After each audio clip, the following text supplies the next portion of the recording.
무슨 손실은 났으니까 조금 안 좋기는 한데 괜찮을 것 같지 않나라고 생각을 할 수가 있는데 이제 문제가 이제 이거죠. 관계기업에 대한 지분법 손실이란 금액이 굉장히 크게 잡힙니다.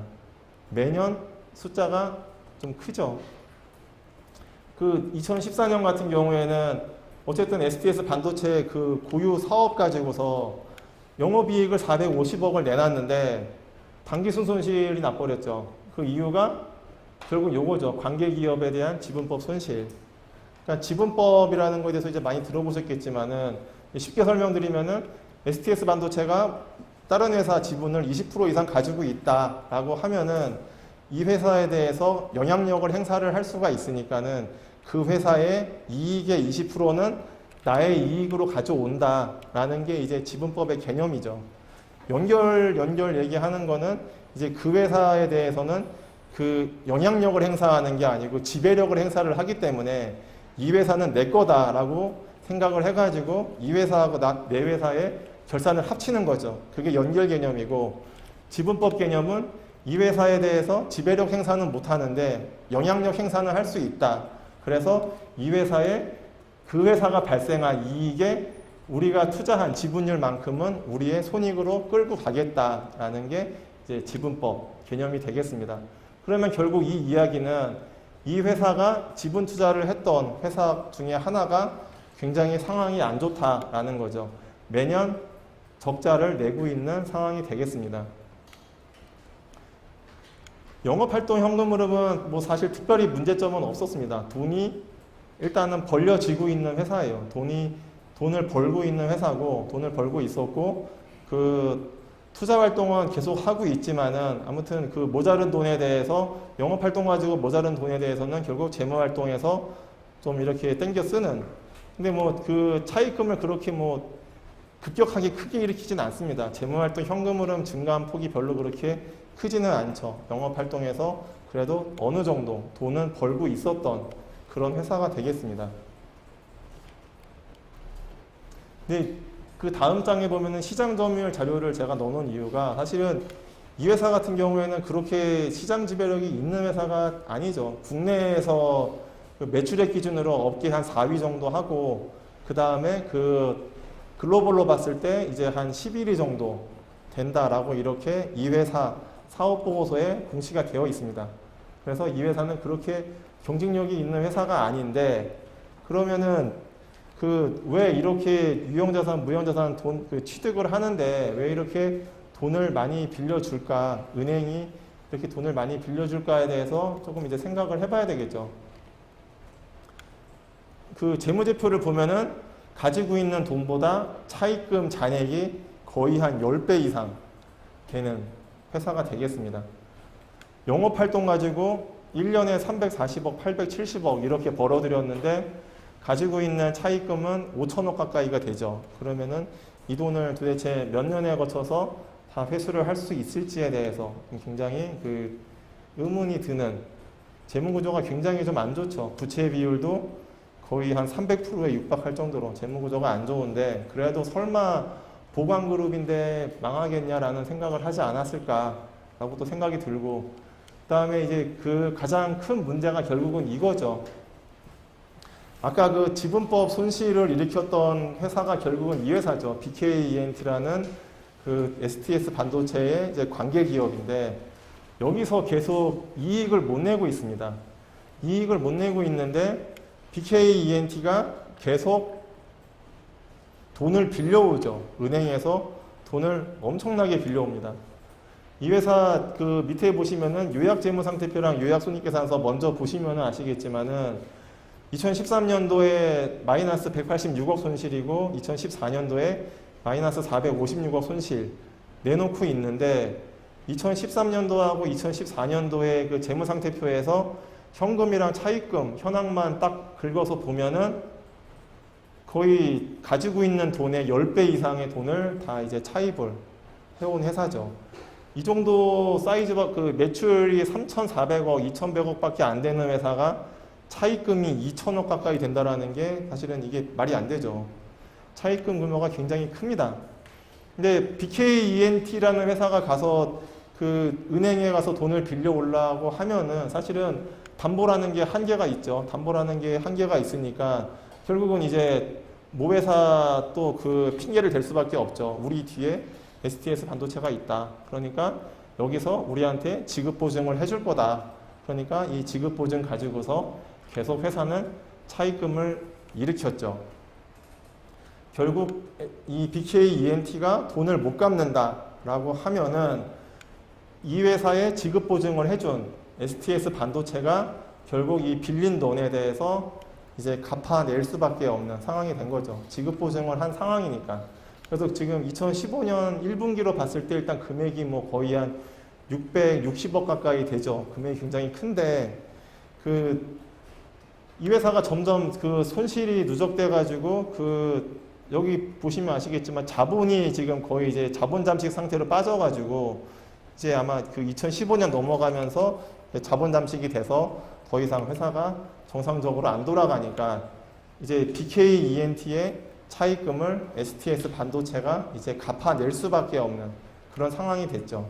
근데 STS 반도체는 이 BKENT에 대한 지급 보증에 대해서 그 회사의 부채로 안 잡아놨습니다. 왜냐하면은 그 STS 반도체에서 봤을 때 이 지급 보증이 회사가 그냥 보증을 해준 거지 진짜 돈을 갚을 거다라는 거에 대해서 확실하지가 않죠. 그리고 이 회사가 정말 그 망했을 때 우리가 660억 가까이 된 돈 전부를 다 갚아내야 되는 건지 아니면은 이 중에 일부만 갚아내도 되는 건지 그러니까는 이 발생이 될 거다라는 거에 대한 확신도 없고 그리고 이 금액에 대해서 우리가 얼마를 물어내야 될 거다라는 거에 대해서 확신이 없죠. 그러니까 결론적으로 그 발생 가능성도 불확실하고 그리고 금액에 대해서도 확실하게 추정을 할 수가 없다. 그래서 우리는 지금 현재 이거는 우리의 부채가 아니다 라고 해서 STS 반도체 재무제표에 부채로 안 들어가 있습니다. 부채로 안 들어가 있고 이거는 하지만 그 정보 이용자들한테는 굉장히 중요한 사항이니까 주석사항으로는 우리가 공시를 하겠다라고 해서 그 STS 반도체 분기보고서나 감사보고서 보시면은 그 우발 상황, 주석사항에 이렇게 딱 들어가 있습니다. 결국 이거는 아직은 우발 상황이고 이게 확정 부채는 아니다라는 게 이제 회사의 주장인 거죠. 결국은 이게 발생 가능성이 이제 현실화되고 금액에 대해서도 이제 그 확정이 되면은 결국은 이제 이거는 확정 부채로 올라가게 되는 거죠. 그래서 STS 반도체의 재무제표는 안 들어가 있고 이 재무제표에는 이제 올라갈 수밖에 없는 그런 상황이 될 겁니다. 그러니까 이 안에 그러니까 이제 STS 반도체 그 차입금 이 안에 이제 저금액이 더 이제 얹혀지는 거죠. 그러면은 STS 반도체도 지금 나도 살기 힘들어 죽겠는데 이 돈까지 결국 또 갚아내야 되는 상황이 오니까는 결국은 회사가 이제 그 회생을 신청할 수밖에 없는 상황이 됐죠. 결국은 이 돈까지 다 갚아내야 될 그런 상황이 됐죠.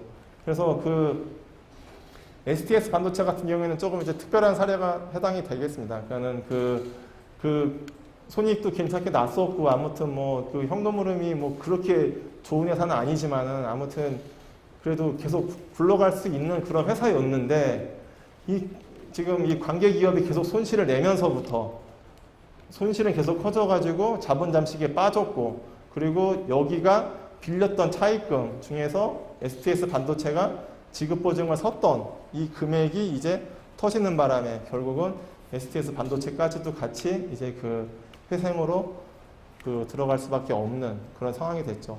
그러니까 현금을 별로 안 가지고 있는 상황에서 이 돈까지 또 이제 물어낼 상황이 됐으니까는 그래서 조금 그 회사가 굉장히 안 좋아졌다고 이해를 하시면 될 것 같아요. 그래서 STS 반도체까지 해가지고 일단 사례들은 이제 최근에 발생했었던 사례들 위주로 살펴봤었고요. 마지막으로 이제 정리 한 번만 하고서 이제 끝내도록 하겠습니다. 그러니까 요즘에 이제 제가 강의 다니면서 항상 드리는 말씀이 손익계산서보다 현금흐름표가 더 중요하다. 결국은 회사가 돌아간다라는 얘기는 돈이 있어야 되는 거죠. 돈이 있어야지 직원 급여도 나가는 거고 또 생산도 할 수 있는 거고 그런데 결국 돈이 없다라고 하면은 아무리 수익 줘도 소용없다. 그러니까 그 흑자부도가 나는 이유가 결국은 이제 현금이 없으니까 흑자부도가 나는 건데 그 이유가 손익계산서와 재무상태표는 발생 주기에 따라서 만든다. 즉 그 거래와 사건이 발생된 시점에 자산과 손익을 잡는 거지 돈이 들어오고 나가는 시점과는 전혀 관련이 없다. 그래서 대금 회수 시점하고 어긋나기 때문에 결국 우리는 현금 물음표를 더 중요하게 봐야 될 것 같다 라고 말씀을 드릴 수가 있고요. 정상적인 회사라면은 현금 물음표는 그 현금 물음표에서 영업활동 현금 물음이 당기순이익보다는 커야 된다. 왜냐하면 당기순이익이라는 거는 감가상각비나 아니면은 여러 가지 비현금성 비용으로 인해서 굉장히 작아진 상황이고 영업활동 현금 흐름은 그 비현금성 비용 같은 경우는 전혀 고려가 안 되는 거죠. 그래서 정상적인 기업이라면은 영업활동 현금 흐름이 당기순이익보다는 대부분 다 크다. 물론 일시적으로 작을 수는 있어요. 그 주거래처가 우리 12월 말에 돈 받아야 되는데 우리 좀 어려우니까는 내년 초에 주겠다라고 해서 큰 거래처에서 돈이 잠깐 안 들어와 가지고 이게 작을 수는 있죠.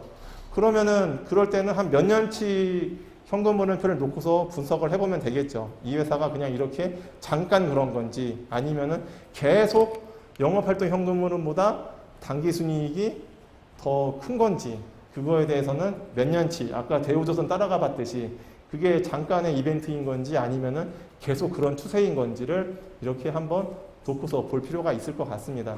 그래서 그 정상적이다라면은 일단 영업활동 현금 흐름이 당연히 당기순이익보다는 커야 된다라는 거고 그리고 역시 영업활동 현금 흐름은 플러스여야 되고 투자활동은 마이너스 재무활동 현금 흐름은 마이너스가 좋죠. 계속 영업활동에서 돈을 잘 벌어가지고 투자활동에 들어가는 재원도 커버하고 그 다음에 차입금도 갚아 나가는 SK하이닉스가 아주 이런 예쁜 모양을 한 3년 동안 계속 이렇게 이어나가고 있습니다.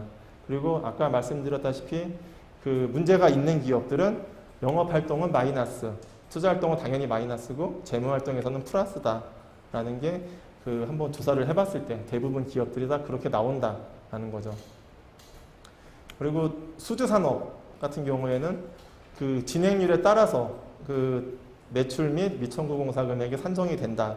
그래서 미청구공사의 그 청구, 그 매출 채권으로 바뀌고 그리고 매출 채권도 다시 현금으로 회수가 되는 그런 사이클을 타면서 회사가 정상적으로 미청구공사랑 매출 채권이 줄어들어야 된다라는 게 정상적인 상황이고요. 수주산업은 그 건설업도 있고 조선업도 있지만은 뭐 삼성 SDS나 그 다음에 뭐 그 SK CNC, LG CNS 이런 기업들도 수주산업이죠.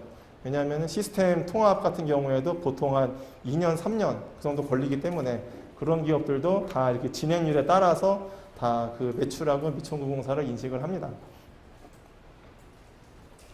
그리고 그 회계는 손실이 예상되는 시점에 예상되는 시점에 그 손실을 미리 인식을 한다. 그래서 수주산업 같은 경우에는 공사손실 충당부채를 미리 인식을 하고 제조업이다라고 하면은 재고자산 평가손실 충당금, 그러니까 자산을 차감을 시키죠. 자산으로서의 가치가 없다라고 해서 자산의 가치를 차감을 시키고 그 다음에 같은 금액만큼의 그 원가를 가산을 시킨다. 그래서 그 예상되는 그 시점에 바로 이익을 감소를 시키고 적자 기업 같은 경우에는 손실을 더 증가를 시킨다라는 게 그 이제 회계의 가장 그 대원칙이 되겠다라고 말씀을 드릴 수가 있겠습니다.